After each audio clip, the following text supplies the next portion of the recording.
National command and operation centre کے تازہ ترین اعداد و شمار کے مطابق گزشتہ 24 گھنٹوں کے دوران 2363 نئے کیسز رپورٹ ہوئے۔ پنجاب میں 1,51,603، سندھ میں 2,38,470، خیبر پختونخوا میں 64,373، بلوچستان میں 18,670، گلگت بلتستان میں 4,894، اسلام آباد میں 40,430، جبکہ آزاد کشمیر میں 8,706 کیسز رپورٹ ہوئے۔ ملک بھر میں اب تک 75,25,432 افراد کے ٹیسٹ کیے گئے۔ گزشتہ 24 گھنٹوں کے دوران 43,744 نئے ٹیسٹ کیے گئے۔ اب تک 4,80,696 مریض صحت یاب ہو چکے ہیں، جبکہ 2,324 مریضوں کی حالت تشویشناک ہے۔ پاکستان میں کورونا سے ایک دن میں 54 افراد جاں بحق ہوئے، جس کے بعد وائرس سے مرنے والوں کی تعداد 11,157 ہو گئی۔ پنجاب میں 4,501، سندھ میں 3,843، خیبر پختونخوا میں 1,811، اسلام آباد میں 460، بلوچستان میں 192، گلگت بلتستان میں 102 اور آزاد کشمیر میں 248 مریض جان سے ہاتھ دھو بیٹھے۔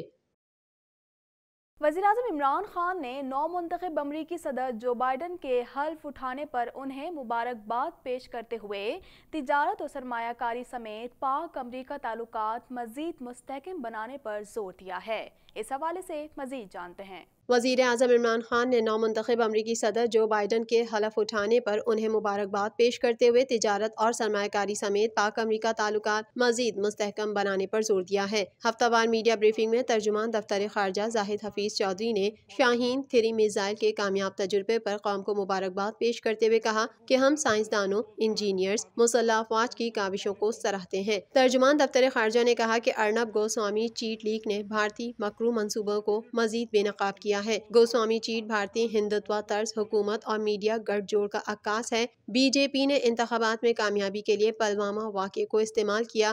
جودھ پور میں 11 پاکستانی ہندوؤں کی پراسرار ہلاکت پر ہندو برادری نے مظاہرہ کیا۔ مقبوضہ کشمیر میں نئے قانون میں سول سروسز کو دیگر بھارتی قوانین سے مترادف کیا گیا۔ بھارت کا یہ اقدام بین الاقوامی قوانین کے سرعام خلاف ورزی ہے۔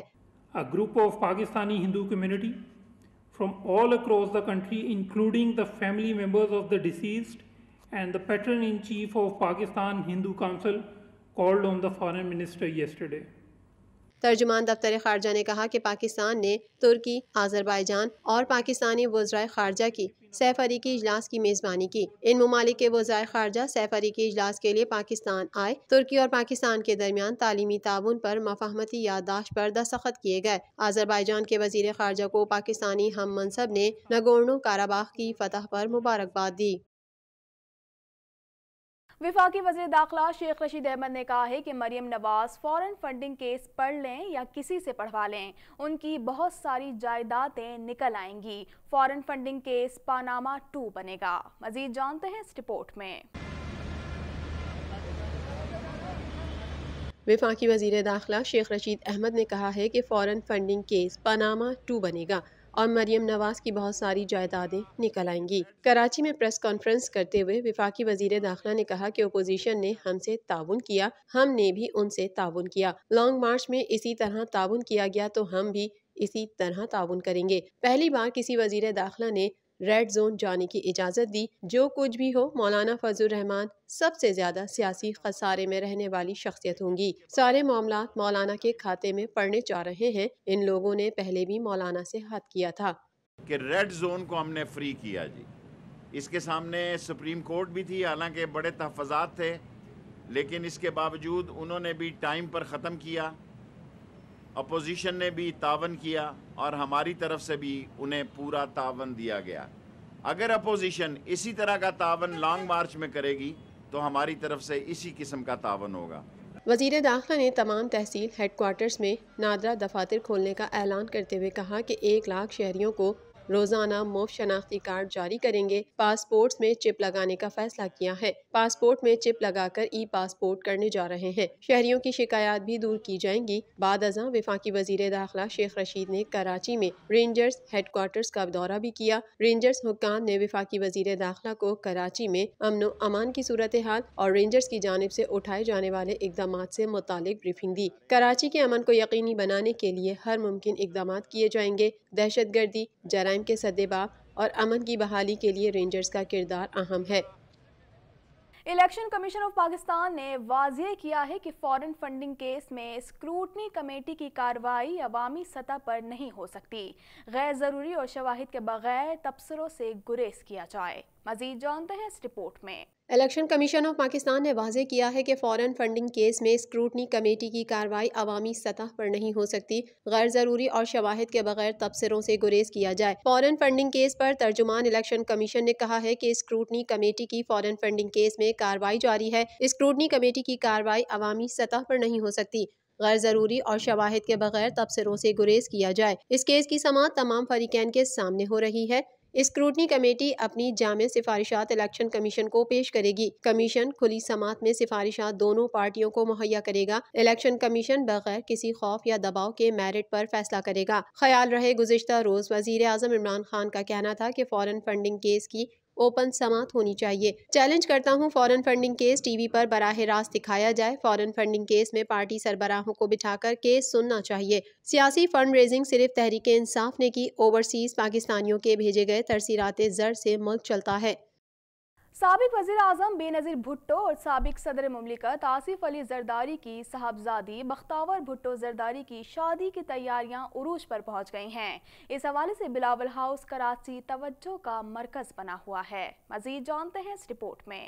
سابق وزیر اعظم بے نظیر بھٹو اور سابق صدر مملکت آصف علی زرداری کی صاحبزادی بختاور بھٹو زرداری کی شادی کی تیاریاں عروج پر پہنچ گئی ہیں.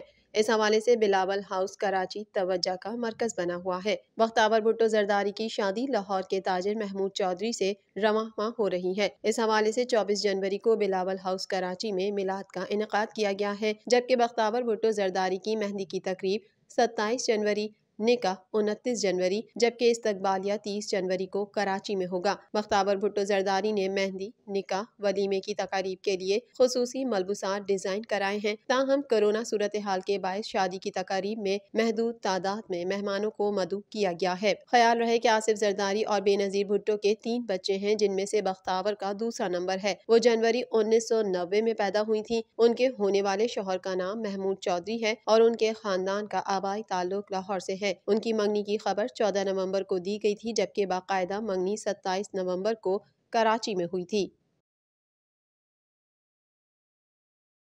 موسم سرما میں پہلی بار دنیا کی دوسری بلند ترین چوٹی K2 سر کرنے والے غیر ملکی کوہ پیماؤں کی ٹیم اسلام آباد پہنچ گئی. دنیا کی 14 بلند ترین چوٹیوں میں سے 13 کو موسم سرما میں سر کیا جا چکا تھا. مزید جانتے ہیں اس رپورٹ میں. موسم سرما میں پہلی بار دنیا کی دوسری بلند ترین چوٹی K2 سر کرنے والے غیر ملکی کوہ پیماؤں کی ٹیم دارالخلافہ اسلام آباد پہنچ گئی. کوہ پیماؤں کی ٹیم قومی ایئر لائن کے ذریعے اسکردو سے اسلام آباد پہنچی. کوہ پیماؤں کی ٹیم میں 11 نیپالی اور 2 برطانوی شہری شامل ہیں. خیال رہے کہ دنیا کی 14 بلند ترین چوٹیوں میں سے 13 کو موسم سرما میں سر کیا جا چکا تھا اور صرف K2 دنیا کی واحد چوٹی تھی جو موسم سرما میں سر نہیں کی گئی تھی. نیپالی کوہ پیماؤں نے تاریخ رقم کرتے ہوئے رواں برس یہ کارنامہ سر انجام دیتے ہوئے تاریخ رقم کر دی ہے. جنوبی افریقہ کے خلاف T20 سیریز کے لیے پاکستان کے قومی کرکٹ ٹیم اسکواڈ میں تبدیلیوں کا امکان ہے. مزید تفصیلات جانتے ہیں اس رپورٹ میں. جنوبی افریقہ کے خلاف T20 سیریز کے لیے پاکستان کے قومی کرکٹ اسکواڈ میں تبدیلیوں کا امکان ہے. بابر اعظم کی انجری کے سبب نیوزی لینڈ کے خلاف T20 سیریز میں قومی ٹیم کی قیادت کرنے والے شاداب خان بھی ٹانگ کے پٹھے میں کھچاؤ کا شکار ہو گئے تھے. آل راؤنڈر جنوبی افریقہ کے خلاف سیریز سے باہر ہو چکے ہیں. ان کا خلا پر کرنے کے لیے زاہد محمود مضبوط امیدوار ہیں. اسکواڈ میں فخر زمان کی واپسی ہوگی.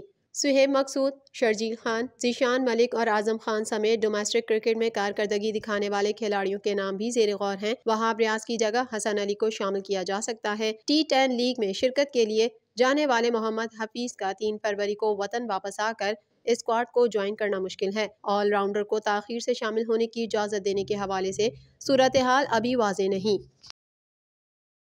کراچی میں اخباری ملازمین نے واجبات کی عدم ادائیگی کے خلاف احتجاجی مظاہرہ کرتے ہوئے حقوق کے حصول کے لیے ہر حد تک جانے کا اعلان کر دیا. مزید تفصیلات جانتے ہیں اس رپورٹ میں. جمیل چیمبر میں واقع ITNE کی عدالت کے باہر عوام دی نیوز ڈیلی نیوز کے ملازمین کے احتجاج سے خطاب کرتے ہوئے مقررین نے کہا کہ اخباری ملازمین کے واجبات کی وصولی کی درخواستوں کی سماعت اچانک کراچی کے بجائے اسلام آباد مقرر کرنا انصاف کا قتل اور ملازمین کو ذہنی اذیت میں مبتلا کرنے کے مترادف ہے۔ اس موقع پر فہیم صدیقی نے کہا کہ UJ روزانہ عوامی دی نیوز ڈیلی نیوز اور دیگر اخباری ملازمین کے حقوق کی جدوجہد میں قدم قدم پر ساتھ ہے۔ اخباری مالکان نے ملازمین کے واجبات ادا نہ کر کے ظلم کی انتہا کر دی ہے۔ ملازمین بے روزگاری کی وجہ سے فاقہ کشی کا شکار ہیں۔ محمد امتیاز خان فاران کا کہنا تھا کہ جنگ گروپ کے ہر مشکل وقت میں یہی ملازمین ان کے حق میں احتجاج کرتے تھے، آج یہ اپنے واجبات کے لیے پریشان ہیں۔ تو وہ واجبات کے لیے یہاں پہ ہیرنگ چل رہی تھی، اچانک پتہ یہ لگا کہ اسلام آباد، پہلے تو تاخیر ہوئی، پھر اب پتہ لگا کہ آج ہیرنگ اسلام آباد رکھ دی۔ جو ملازمین نہیں ہیں، ملازمتوں پہ نہیں ہیں، وہ اسلام آباد کا سفر کیسے کریں گے؟ دارا ظفر نے کہا کہ جس طرح غیر قانونی طریقے سے انتظامیہ نے ملازمین کو برطرف کیا، اسی طرح آج چیئرمین ٹریبیونل نے مقدمے کی سماعت کراچی کے بجائے اسلام آباد مقرر کر کے ملازمین کے ساتھ دھوکا ہے۔ ITNE کی ہم چاہتے ہیں کہ کراچی میں سماعت ہو، انہوں نے جو ہے وہ اسلام آباد میں سماعت رکھ دی ہے، تو غریب ملازمین کس طرح کہ اسلام آباد میں جا کے اپنی کہ سماعت پیشی کریں گے۔ اطہر جاوید صوفی نے کہا کہ انتظامیہ کی ملی بھگت سے چیئرمین ITNE نے سماعت اسلام آباد میں رکھ کر غریب ملازمین کو اذیت کا شکار کیا ہے۔ غریب ملازمین بے روزگاری میں اسلام آباد کا خرچہ کیسے برداشت کر لیں گے؟ 70 لوگ 80 لوگ یہاں سے اچانک اسلام آباد کیسے جائیں گے؟ جو لوگ پہلے ہی 2 سال سے مشکلات کا شکار ہیں، بے روزگار ہیں، ان کے اوپر اضافی بوجھ ڈالنے کی ایسی کوشش کی گئی تاکہ انصاف کی فراہمی ممکن نہ ہو۔ ایڈیٹر روزنامہ عوام کراچی نشید اللہ خان آفاقی نے کہا کہ ہم اپنے حقوق کے حصول کے لیے بھرپور جدوجہد جاری رکھیں گے۔ عارف ہاشمی نے کہا کہ آج کے احتجاج کے موقع پر ہم چیف جسٹس آف پاکستان سے مطالبہ کرتے ہیں کہ ITNE کے چیئرمین کو پابند کریں کہ وہ 15 دن کے اندر زیر سماعت درخواستوں کی سماعت مکمل کریں۔ یہ ہمارا چیف جسٹس آف پاکستان سے مطالبہ ہے کہ ITNE کے چیئرمین کو پابند کیا جائے کہ وہ اس کا جلد سے جلد فیصلہ کریں، اور آئندہ کے لیے بھی جو چیئرمین مقرر کیے جائے، ہمارا یہ مطالبہ ہے کہ کسی بھی ہائی کورٹ کے سٹنگ جج کو چیئرمین ITA بنایا جائے، نہ کہ کسی سیاسی شخص کو۔ مزید خبریں بھی بلیٹن کا حصہ ہوں گی مگر اس بریک کے بعد۔